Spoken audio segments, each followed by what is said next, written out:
Hello, I am Tracey West. So I am an ELE with Derby Research School, and also I lead writing at Chetwynd Spencer Academy. So what I'm going to do on this video today is just talk you through what the progression of writing looks like at our school. So first of all, we made sure that we looked at why writing cognitively overloads our brains.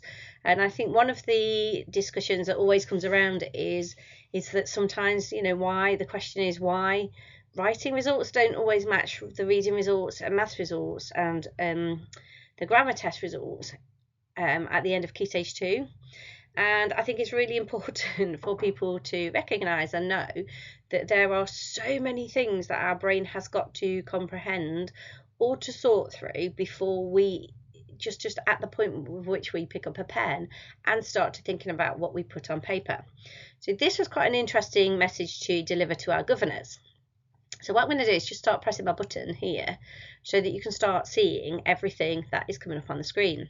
So all of these things are things that our children need to know, and actually also us as adults, that need to sort of fully have in our heads when we are contemplating writing. So in order to be a successful writer, we need to make sure that some of these things are done automatically, so that automaticity through practice, and these generally are our transcriptional skills such as handwriting and spelling, letter formation, and then specifically teach other elements of it, because there might be, I think there are 21 things on the screen, but actually each one of these is a massive deal anyway, because if you think about grammar knowledge and all the structures and all that the features and things that you need to know, not just what they are but when to use them, even just that is huge. Punctuation covers a grand huge thing as well. So this is why we need to make sure that when we teach writing that we're breaking it down into those small parts. So what I'm going to do first of all is just go through some of the research. So as writing leaders, when the English review came out, absolutely, I sort of delved into it. And actually for us, I was quite happy to know that we are doing lots of the things that Ofsted are suggesting is good practice when teaching writing. So I'm just going to sift through it. So it talks about pupils needing a secure knowledge of their English grammar. So we all know that. We know that that is what they do. And if they have that secure knowledge of what the grammar is and when and how to use it, then they are going to be better writers. Also, that they need to write using a variety of sentences, that they need to focus on sentence recognition, constructing, meaning and accuracy. So, and even the sort of the basics of starting with capital letters and other basic punctuation, and then going from single clause, so those simple sentences, to compound sentences, and then into those multi-clausal sentences, those complex sentences. And I think the key one for us as well, definitely, is the fact that this needs to be done through direct instruction and lots of modelling, and that the children need to deliberately practice those skills, those small step skills, in order for them to be impactful, in order for them to have learned. They need to practice, they need to have had it shown to them. They also talked about having modelled to them different ways of constructing sentences. So this is starting with different things at the beginning of a sentence so that not all sentences start in the same way. It's looking at how we might expand sentences or combine two or more sentences. And this is a great skill to have as an adult, particularly if you're given a word limit. Sentence combining is a brilliant skill to have. But we need them also to be able to draw on what they've learned. So when they come to independent writing, they can write independently because of everything that they've learned prior to this. They need to focus on the function and application of grammar within the context of writing. So this is not, this shifted so far away from just writing sentences that are not connected in any way, don't link to the topic, to now everything that they write needs to be, everything they practice needs to be in the context of their writing. And it's taught as part of a writing lesson as opposed to on its own. and that their connections are constantly made between those features and then the effects that they can have. So moving on, this is also the big thing as well, isn't it? Is that you can't write about a topic if you don't know about the topic, and building in your curriculum to make sure that before they attempt a piece of writing, that they've got all the key knowledge, all that background knowledge, in order to be able to write successfully about it. So you can't write a biography on somebody if you haven't studied their life and their achievements. You can't write about them if you don't know about them. And that's really important. And how are you going to write an explanation text on earthquakes if you don't know everything about earthquakes already?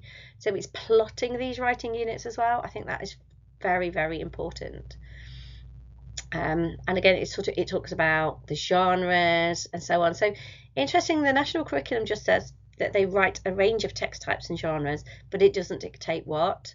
And I think you can shape your writing curriculum to map against where those genres fit best, and also recognizing that lots of the genres now they're not singular, that they're very hybrid. So if you're writing instructions, there might be elements of explanation and information in there as well, and for children to understand that. So one of the knowledge of writing is that, again, it goes back to the explicit teaching of foundational writing skills, so those sentence constructions, that control of grammar, the why and the when to use, but also spelling and handwriting, and that understanding that the children need to have that automaticity and the transcriptional skills in order for them to build their writing fluency and confidence in compositional writing. And again, it talks about direct instruction and practice. There's pupil self-regulation, so they're monitoring their own performance, being able to edit what they're doing themselves is really important too, and opportunities to write frequently. So although there's lots of that contextual practice, also giving those opportunities for them to do those longer writes and not just at the end of a unit of work. And to work cooperatively with others, to be able to discuss their writing, not just at the end of a unit when you're doing your partner work, to try and sort of that purple polish pen or whatever it is that you use, but actually at every aspect of their writing, every stage of their writing is important. So it talks about writing as a process approach, and very much the idea that children learn to plan, draft, revise, edit and publish their writing. Also, and again, goes back to that idea of the explicit teaching, the spelling, the importance of automaticity in spelling and handwriting, sentence structure, construction, controlling that grammar, when and where to use that vocabulary, because we all know that children love thesauruses and then will replace words without really understanding it, and even so that needs teaching too. And then we sort of go back down to the bottom, which is the self-regulated strategy development, and that idea of they need the background knowledge, that things are explicitly described, and the purpose is very clear to the children too, that they've had it modelled to them, that they themselves get to practice, and this is how they will memorise those steps and components, that they are supported and scaffolded in their writing to the point which then we hope that the children are able to write independently. And it's going on again. One of the reasons that they want it broken up into smaller parts, and I think we were definitely trying to put too much into our English lessons, and what happened was we were cognitively overloading our children because we were trying to teach them adverbial clauses and non-finite clauses and relative clauses in the same lesson, and actually they weren't achieving much, they weren't learning much, because they were practicing too much. They were trying to hold too much information in their heads, to the point which we thought, no, actually these need slimming right down. And it's really nice to see that's what the research is saying, this is what we should be doing as well. So we need to slim it down into manageable parts. We need to utilise those modelled texts, that opportunity for them to be detectives, to find those features, not just of the text type, but also those grammatical features that sit within it. having worked examples, having that background knowledge. And I think and it links to the audience and purpose. The children need that really solid knowledge of audience and purpose to know how to change the language that they're using, the vocabulary that they might use, or the structures that they might use within it, dependent upon who the audience is and also what the purpose of the writing is too. They need to be motivated to write as well. Now, we are really lucky because our children do love writing here, and I think one of the things that we've worked really hard on is giving them an audience for their writing. So we use Class Dojo, so we often will pop their writing onto their portfolios to share with friends and family at home. We have sent writing to places before. At the moment, we have every child has a piece of writing up in our local Tesco, which is amazing. So when they were writing, they knew they were absolutely getting a real life audience for that, but also the purposes for their writing too. That opportunity to collaborate with peers, and like I said before, it's not just talking to somebody at the end of a piece of writing, but actually all the way along that writing journey. A choice of topics. So this is something we introduced last year, was random writes. And they've gone down really well, and I will be talking to you a little bit later on in this about that, and again, that desire to share ideas with an audience. They know who they are writing for. So this is sort of the summarizing almost what it is that we want. We want them to secure the knowledge needed to be successful. They need to have that accuracy and automaticity in transcription, so that spelling and the handwriting needs to be automatic, so that they can then be thinking about the compositional element when they are planning and writing and revising their writing. They write frequently to a range of audiences and purposes, that it is directly taught to them. So writing is modelled to them, and the thought processes of why you've selected certain structures, I think is incredibly important too. And then it talks about teaching older pupils to master the components of how to plan, draft, revise and edit.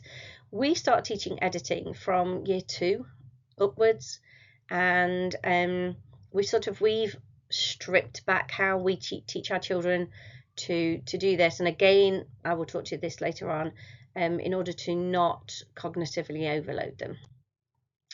So this is some research that we've looked at, and again, it's so good to see research that backs up what it is that you do, and that is them having a purpose to write for and an audience to write for. So we had a lot of children who are greater depth writers, and I've done some training on this as well.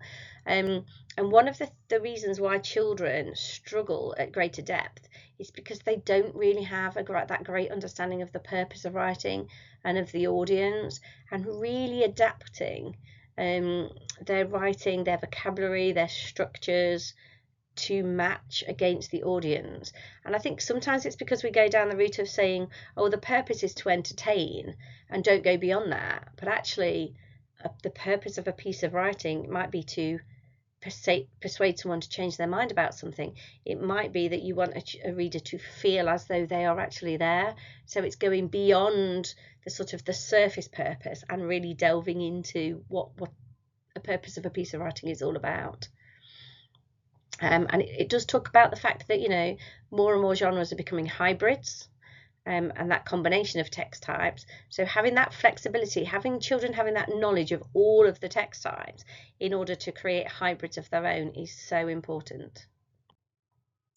So what I'm going to do now is just walk you through how we plan writing at Chetwynd, and this is what works for us. We've tweaked a lot over the years, and also we always believe that, you know, we are a work in progress. So we do have a walkthrough. So this is what we call our extended rationale, and this contains all links to all the resources and has really clear expectations of what, as a writing lead, I expect writing to look like at school.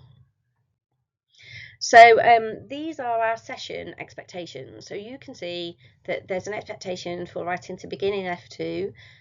Our knowledge organiser in F2 unpicks not just it's the pre-writing skills.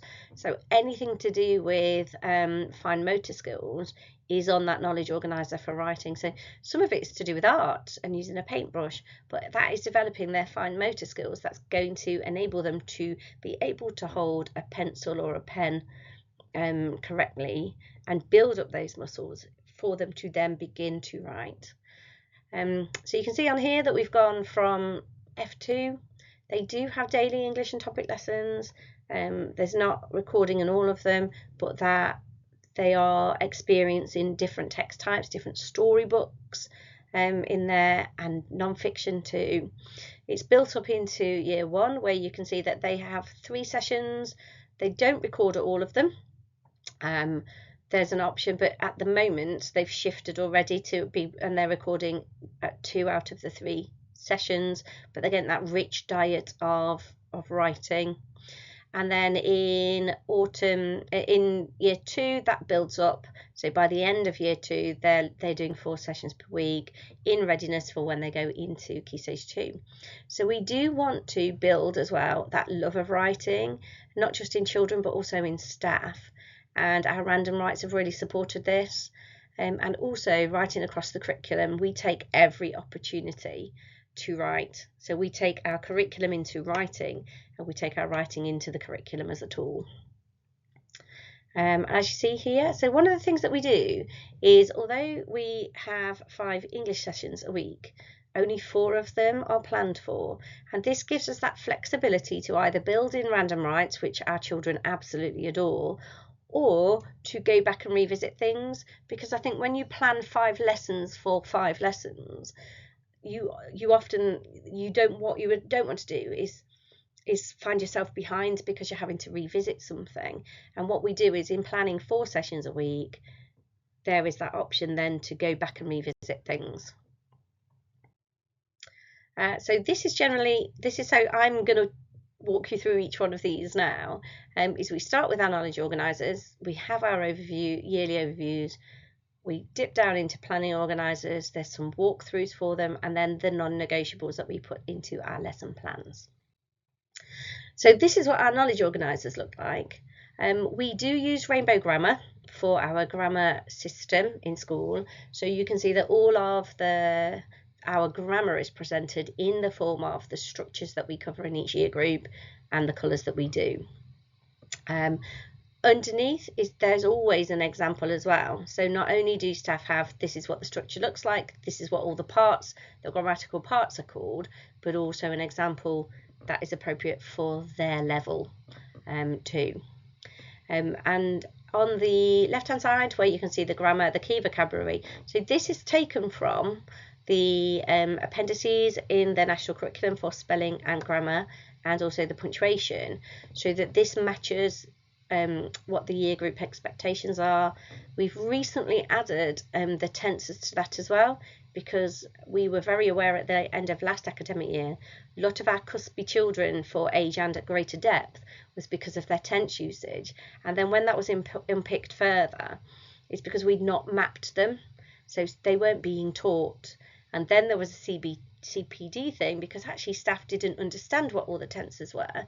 So we made sure that all staff in school had training. So our EYFS staff were bamboozled with subjunctive mood that we teach in year 6. On the back of our knowledge organisers are all the punctuation expectations for each year group. So what we did there was we put the key vocabulary, but we also then, under the description, put all the uses of that piece of punctuation that was appropriate for that year group. Because obviously you use commas in we use commas from year 2 upwards. So you use commas in lists, you use commas for fronted adverbials and adverbial clauses, but they have such a wealth of use that we needed to make sure that the year groups were focusing on the ones that were appropriate for their year group. The other thing I did was I gave a worked examples to staff, because it's one thing telling them what it was and then describing it, but actually showing them what it is. So it's very much that CPD for staff as well. This is what it would look like if you were presenting it to the children. We then have our yearly overviews, and this, as it says, identifies the different text types and genres covered by each year group. So what we do is we use Michael Tidd's overarching headings, so writing to entertain, writing to discuss, writing to explain, writing to inform. So we use those, but when we talk to the children about the purpose of their writing, we dig deeper to think about the emotions that we're wanting to have our readers have and experience. We do make film links, so we do use films and retell films. We think very hard about how we can get these tweaked, so alternative endings or changes in to allow our greater depth writers to have that flair within their writing. So we do use film. We have 3 poetry units across a year, and that's great as well, because don't think it says in the national curriculum about them writing poetry, but it's amazing for vocabulary development as well, and sometimes really hard to make those fine choices, particularly if you're doing something like haiku poetry or diamante poems. And then you can see, so this is quite flexible in terms of we created our topic curriculum first, and then we mapped the writing curriculum against our topics, because all of our writing links to our topics. And if you go back to them talking about having that background knowledge, how we build our writing in is so important, because the children need to have that background knowledge before they write. And these are quite flexible as well, what we cover in our writing units. So we still had newspaper reports being written, and actually our children don't ever use newspaper report, they don't read newspapers, and lots of our parents don't. So it was thinking about how we can make sure that this is modern, that it links with what children will experience as they grow and develop and move into young adults, and they don't read newspapers. So we have blogs, we have sports match reports instead. So it is very flexible. If something doesn't work, we don't keep doing it. We'll have a look at what we can do instead. And research, it talks about having that clear progression for class writing projects, and also them repeating those projects numerous times. So instructions isn't just taught in one year group. Diaries aren't just taught in one year group, that they cover them several times throughout their journey in school. And obviously then that exposure to a range of texts as well. So thinking about the features, thinking about writing for those variety of purposes. So once we've got the yearly overview, so each unit then has what we call a planning organizer. So what this does is this gives staff the information for what they are covering for their particular text type in their year group at that time. So these came into use because we needed to make sure that diaries in year 4 looked very different to diaries in year 6, that looked very different to diaries in year 2, that our instructional texts were built on, and again they looked different too. So what these do is they map the features and the grammar and punctuation that you will teach within that unit. They often, if they're blueprinted, the blueprints appear on there. If it's a book, there might be a link on there to an animated version of the book, although we do try to share real books with our children as much as we can. We also include on them greater depth examples too, because it's really, we do a lot of top-down teaching, so we make sure that there's that awareness on there too. And I think I've talked about that. And this is where this links here, is that idea of providing grammar and punctuation instruction. So staff are really clear on what the expectation is, what the coverage is within that unit. And the sentence level instruction as well, so that you can see the rainbow grammar structures on there. So many moons ago, that's like 20 years ago, the primary literacy strategy talked about having what they called a 3-week block. So we call them phases, because it's not necessarily that each one will take a week to do, so we call them phases. And this was suggested by them, I think they became weeks, they become phases again, where the writing process was broken into 3 parts. So phase 1 was familiarising themselves with the genre, phase 2 was capturing those ideas and planning, and phase 3 was writing and presenting. And Slavin et al. Said that having these steps will help students who are more reluctant to take risks from the outset. So they get to practice them, and then they will have the opportunity then to improve their writing because they've had the practice to do so. So this is what our writing sequence looks like at school. So we use do nows at the beginning, and these run throughout, and I will show you an example of some of those shortly.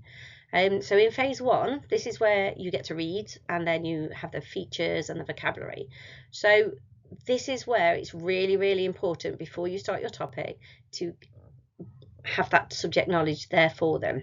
And we have utilised writing sessions to deliver that topic information if we've not managed to do it within topic lessons themselves, because we can't ask children to write about something they don't know enough about. We like to start each unit with as a whole class writing session. So this is reading lots of examples of the text type or genre and enjoying it. So not unpicking it, not finding the features, but actually being able to respond to it as a reader, recognising how it's making them feel, selecting bits that they really like, or if they don't like it, saying why they don't like it. But none of that session is about identifying the features. So there will be a subsequent lesson where they are looking at the features, but we try not to do too much annotation. You can do that as a modelled example as a teacher, but actually investigating them and actually saying to them, okay, these are the things that we think are the features. Let's have a look at some more and see whether that is sometimes true, always true, or never true. And actually, it's not really a feature. It's just we thought it was, but when we've checked further, it isn't. And I think that's really important. And the discussions that happen around that are quite incredible. Phase 1 is also where you get to collect the vocabulary. And this is really important again about the fact that we tell the children the words, because if we're collecting vocabulary, we're only collecting what they already know. We're not giving them new learning with the vocabulary. So phase 2 is that word and sentence level and examples of short writes. So this would be practicing new punctuation, those rainbow grammar structures for us because we use rainbow grammar, but looking at different grammatical elements, the tenses that you might be covering within it, looking at slow writing, which I'm aware slow writing is called a multitude of different things depending on which system you use, but it's absolutely the my turn, your turn to the nth degree, and then lots of modelled writing for the children to see. And then our phase 3, which is that idea of them doing their own write, is having those steps to success so the children can reflect back on everything that they have practiced and done so far, and also then what they include in their writing, an opportunity for them to plan, to draft, to edit, and then to publish for an audience. So all the time knowing what the purpose of their writing is and who the audience is as well.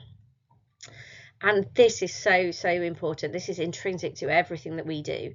Everything written needs to link back to the final piece. Because why are they practicing something if they're not going to use it? So if they're practicing writing an explanation text about volcanoes, but actually they're going to write their end one on earthquakes, nothing that they have practiced along the way is going to be useful for it. So everything links to that final piece. And it just says at the bottom here, the units might differ in length. So in Key Stage 1, they tend to only be 1 to 2 weeks. But in Key Stage 2, most will be 2 to 3 weeks long, and poetry is generally a week. But all our lessons start with do nows, which I will talk to you about. So we teach all of our grammar embedded through writing. So we don't teach standalone lessons. I think it's quite difficult in some respects, but I think it's having that subject knowledge yourself of what fits where.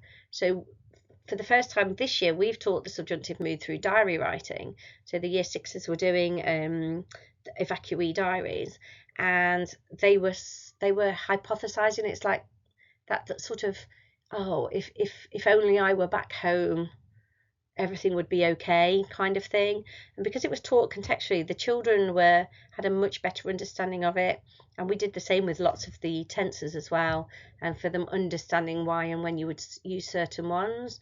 So we do as much, I mean, almost all of our writing is taught, our grammar is taught through writing rather than standalone lessons. And again, it talks about sentence combining and linking to the topic and subject matter, which we do.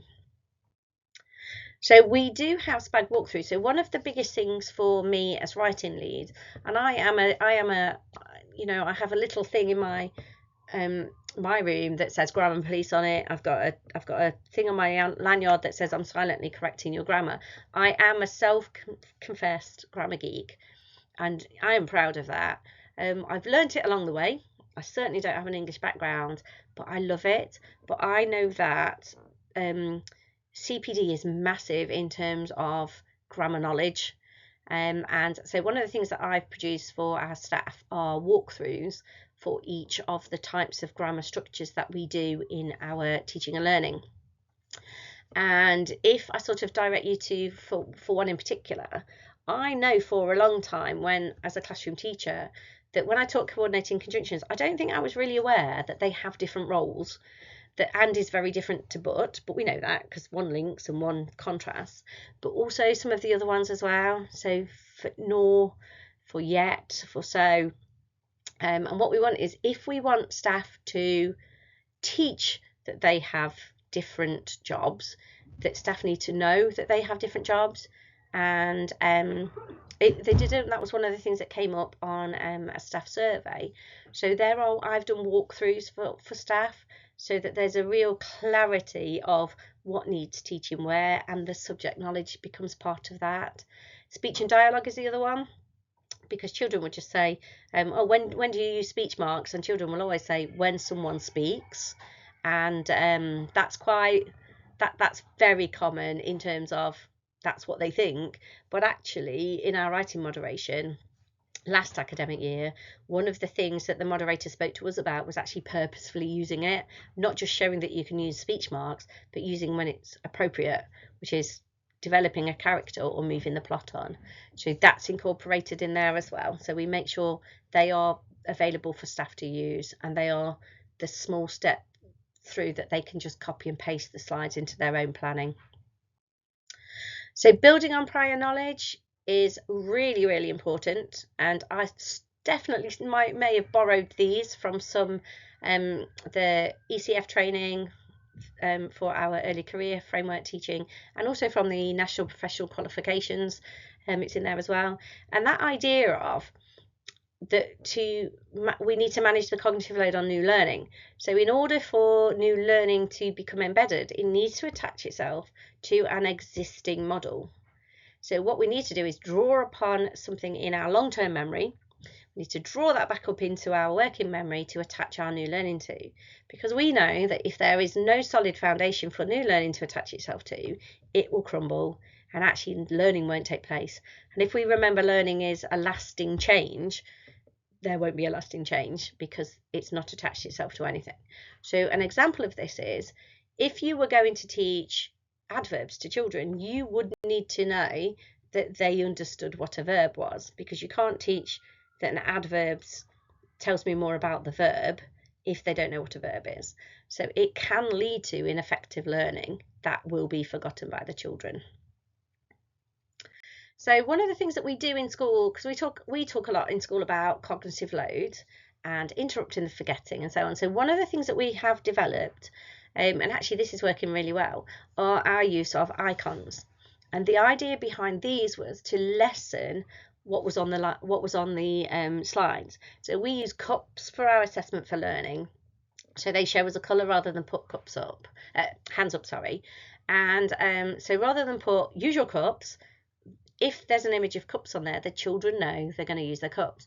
If there's an image of the talk partners, they know that's a talk partner task, so we don't have to tell them. If we want them to red pen something, there'll be a red pen on there. If we want them to record it in books, we'll use that, and so on.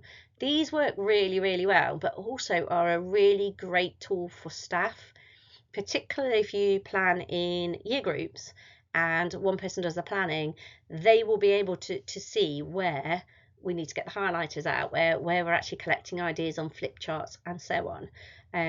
So yeah, this is just something that we use that supports cognitive load, but also ensures consistency across. So I talked to you about do nows. So I've got some examples for you here. So we use a do now at the beginning of each sentence. So do nows were in the Writing Revolution. They talked about do nows in their book, the Writing Revolution.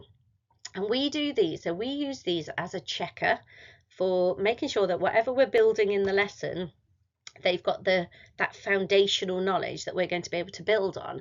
So we try to link them. So we either link them back to what we did in a previous lesson or to what is going to follow in the lesson. So we're pulling up that prior knowledge to attach that new learning to, which is really, really important.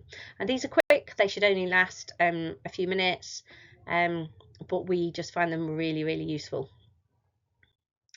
So when we're looking at mapping at the unit, again, we felt that it was really important for the children to know where in the unit something sits and what has happened already and what follows. So we record that journey through the unit where they can see everything fit together.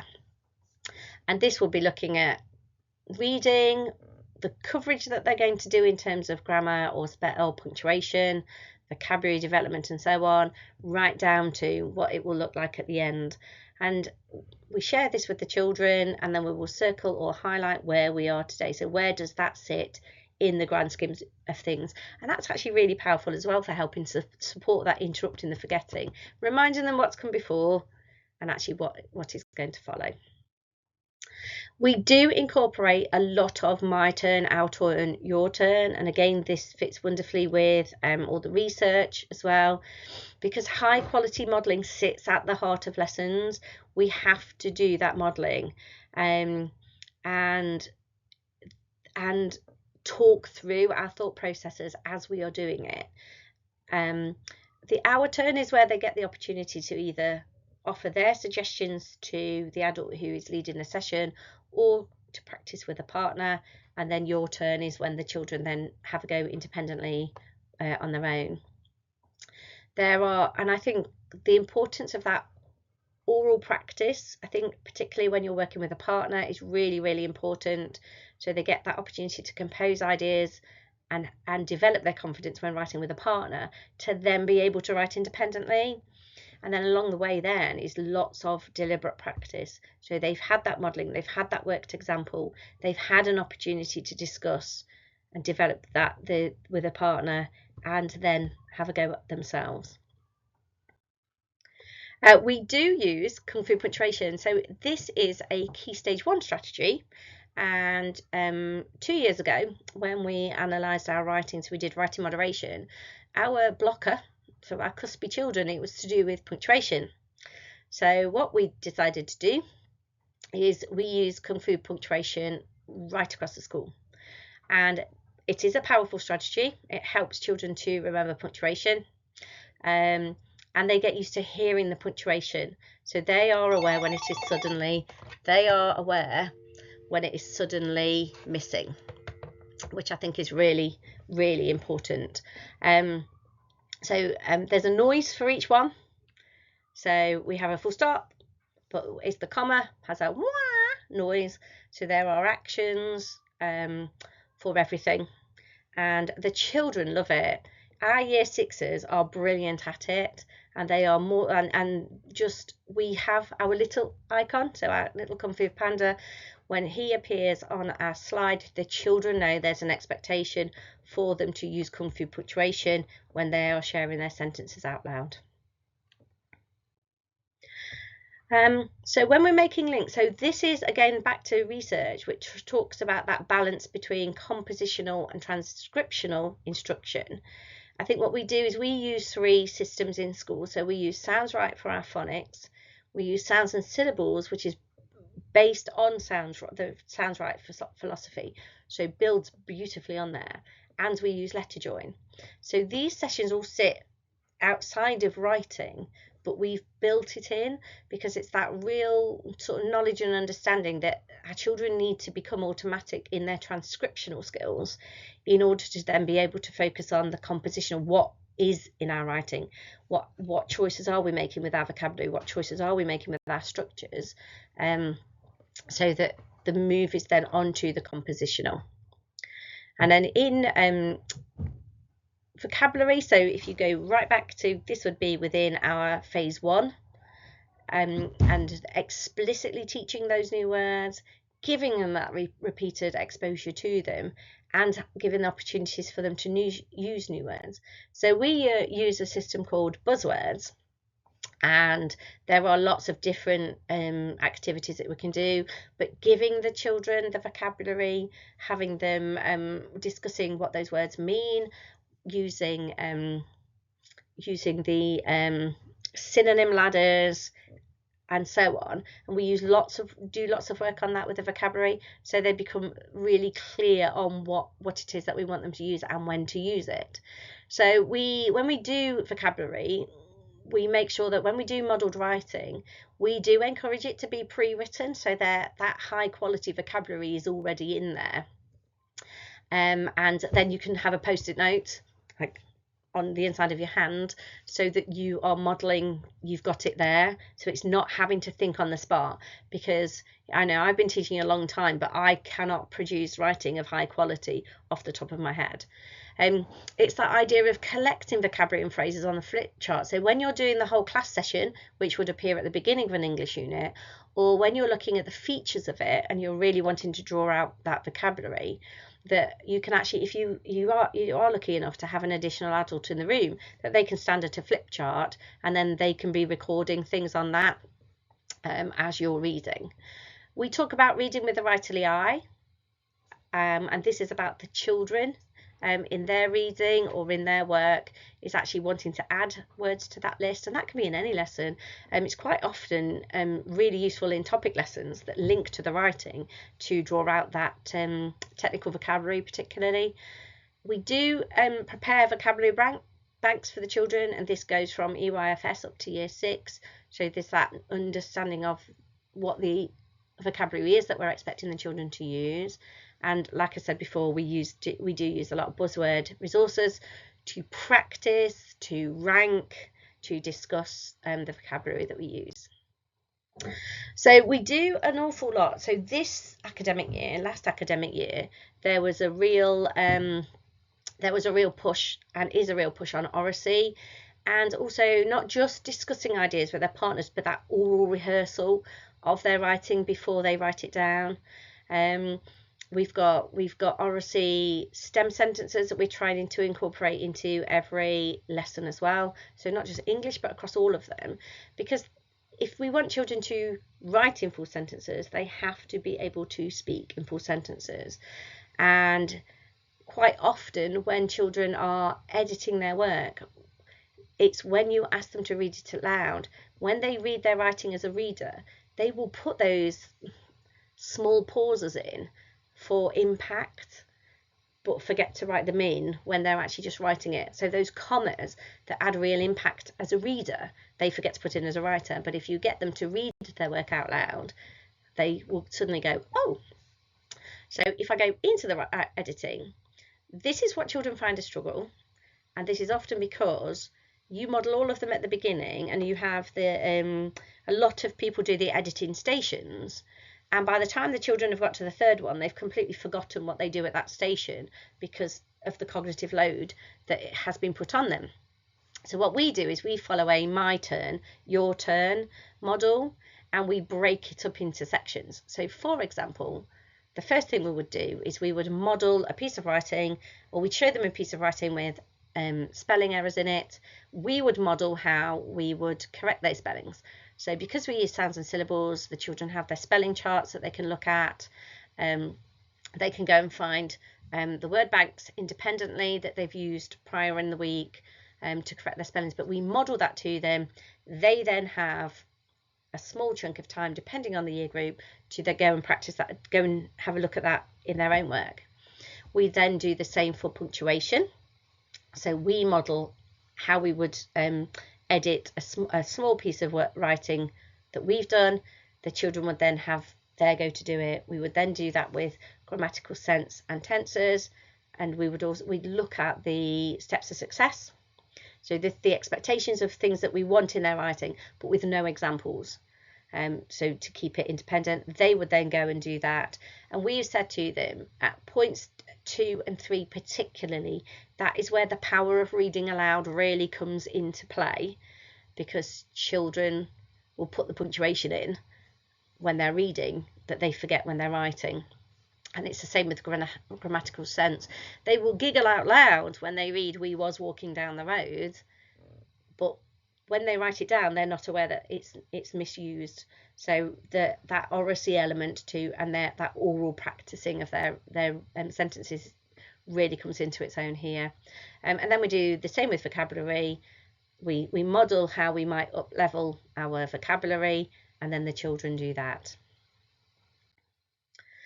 So this is just a summary really of what our writing lesson will look like. So we begin with the planning. So obviously the knowledge organizer sits there for the year. The overview will sit there so they know which unit. They go to their planning organizer so they know what they've got to fit in. They'll start the lesson with the do now. So this will be grammar, punctuation, or reading length. So it might talk about comfy punctuation. And this is that opportunity for assessment for learning and that deliberate practice of the core knowledge and pulling something from your long-term memory to attach the new learning to. We look at the writing journey. So this is where we are now. This is what we've done already. This is where we're going. We always have that recap of prior learning. And this again, along with the do now, interrupts that forgetting and pulls something up from our long-term memory to attach that new learning to. And then we focus on one aspect from the planning organizer. So there's a real clarity of what our learning intention is. We're not trying to do too much in the lesson. So there's that opportunity for them to go and find it in context. So we'll teach what it is. They have an opportunity to find it in context. My turn is I'm modelling it to them. Our turn, you're going to have a go with a partner. Your turn, okay, now that's that real deliberate practice of the skills. We do link our comfy punctuation in. Our icons are on our slides. We encourage the children to use sounds and syllables with their spellings or their phonic knowledge with sounds right. And everything that we practice links to the final right. And again, I've just written why practice what you're not going to use. It's quite interesting to have to remind children to do that though, because they perceive that they're cheating, which is very interesting take on that one. When you're looking for examples as well, I do use ChatGPT. So although it is American, it is a really useful thing to use. And particularly if you put in greater depth, year 6 I've done before, and some of the examples they give are great. They don't know what non-finite verb clauses are, I've discovered, but they can produce some really high quality examples if you are somebody who isn't a writer yourself. Staff will also use my walkthroughs, those grammar small step slides, and they get to alter them to be year group specific. My turn, modelling every step of the way, your turn, and then we use rainbow grammar cards where or when required, just basically when they are useful. And sometimes we will do that exit ticket. So quick quiz, post-it notes. What has made you think hard in the lesson today? What is your new learning? Tell your partner quickly, that kind of thing. So assessing writing. So we do use no more marking, but we use this as a tool to support our assessment. It is not what we use to assess our writing. We also use aeroplane sheets in some of our English lessons. And the idea of this is that it feeds into that at the point intervention. So when the children are working independently, we've already got an idea of the children that we need to target. And the idea behind the aeroplane sheet is if they're still on the runway, they really don't have much of an idea of what it is that we've been doing in the lesson, and they will need a lot of support. If they're on the aeroplane, so they've got some understanding, but it's not, but you know, it's good, but and if you are on the plane and in the air, that's where you're talking about those sort of the greater depthness of writing. And these are the children that are absolutely flying. and actually what can we do at them to challenge them to deepen their understanding of what it is that they're doing. We also use writing checklists in years 1 to 6. These are done after every independent write, although not poetry, and this is our assessment of learning, but it's also an assessment for learning. So any gaps that are identified can then be targeted into the next unit of work. So for example, if you've noticed, there's a big chunk of children that really don't understand commas in lists. That's something that then you will build back into your next unit of planning. We also do terminally writing moderations. So in the autumn and spring terms, we look at the children who are off target, looking for their areas of development. And then in the summer term, that is our end of year agreement, where the children are in terms of attainment. So writing for pleasure. So this was our big introduction last academic year. And this is the idea of children need to be writing together. They need to write for different purposes and a variety of audiences. So we do much of that across our writing curriculum. But they also need to be writing about what they are passionate about and knowledgeable about. When we did our pupil feedback with children, it was interesting because they said, oh no, we love writing, but we'd really like to write about, like we'd like to choose what we write. And hence then came in random writes. I called them random writes because, and I know that some people have called them Friday free writes or whatever. They're called random writes because you can do them at any point in the week and you can do them about anything at all. And I think that's really important, is that children don't perceive that you can only free write on a Friday. So they're just random because it's random. So these are what the books look like. So we specifically chose to use books that looked nothing like their school books at all. And they're small, ring-bound books, and they are their books. We don't mark those books, although we can sneakily use them for assessment. They're really it's really interesting to read your greater depth writer books, but also they're quite interesting if you have a child who you think is age and everything is absolutely locked down there for them, and they do a random write and you realise it isn't. So random writes we use images to generate ideas. So they're given an image and there might be some questions that may lead them into discussing what they can see. Children see way more in a picture than adults do, and that in itself is quite fascinating. But we then give them options for what kind of tasks they might want to write for. So it might be, you might want to write some instructions, you might want to write a report, you might want to write a story. Now, one interesting thing that happened last year was we've had a real switch in our children. And when I was doing writing moderation in the summer term, from teachers saying that actually the strengths in their writing used to be non-fiction. And actually almost all teachers that I spoke to said, oh no, the strength now is in their creative writing. But these the random writes allow children to, they just write. Initially we thought we'd give them 20 minutes because we didn't want to sort of put too much of a load on them, because we're not giving them, they've had no background, they've had no build up. We show them a picture, we talk about the picture, we say you could do this, you could do this, you could do this, or you could do whatever you want to do. But what we find is our children don't want to not write, they just want to keep going. Our teachers also have a random write book too. So when the children write, the adults write too. And we found that's really important too, because when you had the everybody reads in class and teachers joined in, we have everyone writes in class and the teachers, and all adults join in who are in the room at the time of the writing.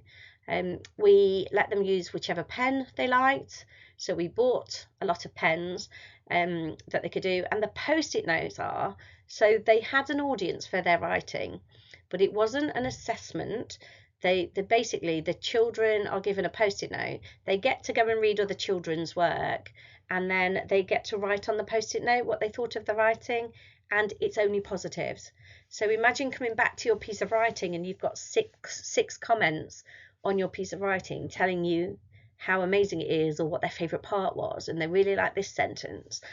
And it's joyful. It is absolutely joyful, and our children love it. And actually it's really helped the fluency, because the children just want to write and write and write, but it's their stamina, their writing stamina has improved so much too. And the feedback from the children is they love the fact that they can choose what they write about with the picture. Some of our children choose not to use the picture, and that's okay too, because it's a random write. They can write random stuff. So just to have a quick tour through year one. So in year one, oracy is key. There's lots of oral practice before they write anything down. All our writing is linked to topics. There is a real concentration on simple sentences. So we use subject, predicate, stop, and then compound sentences, introduction of adverbial clauses, expanded noun phrases. That's what they do in year one. Lots of high quality modelling, and the my turn, our turn, your turn. Scaffolded writing. So because we use Rainbow Grammar, we use cards, and then we use tables to create noun phrases. The units of writing are 1 to 2 weeks long, and they do 3 sessions a week. And at the moment, they're recording in 2 out of 3 of the sessions. But there are also writing opportunities built into continuous provision. So there's always a writing area is always present in their classrooms. And then as part of enhanced provision, the children do rainbow challenges, and one of those is always linked to writing. So moving into year 2, again, oracy is there, lots of oral practice, lots of talk partner work. We've got talk partner rules in school, so the children know how to respond with their talk partner. They then develop into the multi-clausal sentences. So we start building in adverbial clauses, and we use because, if, and when. Lots again of high quality modelling and scaffolded writing, and then the tables are there for creating noun phrases, adverbial phrases, and adverbial clauses. The units get a little bit longer, but again are all linked to our topics. And then by the summer term, they are recording in 4 sessions a week. And year 2 is when we introduce our random write. So in year 1, it's part of their continuous provision. Year 2 is when we introduce the random write books. Although, having spoken to our year 1 team this week, we are talking about maybe introducing the random write books in the second half of the summer term of year 1. I think they'd just like to get their hands on them as well. And this is our writing for pleasure, our random writes. We begin to teach editing skills in year 2. So when we move into Key Stage 2, so in years 3 and 4, again, that talk partner work is embedded and oral practice is encouraged. They develop further multi-clausal sentences, so they have non-finite, relative clauses, and also that moving them around in sentences. And because they've done so much practice in year 1 and year 2, we can then start being more creative with those. High quality modelling.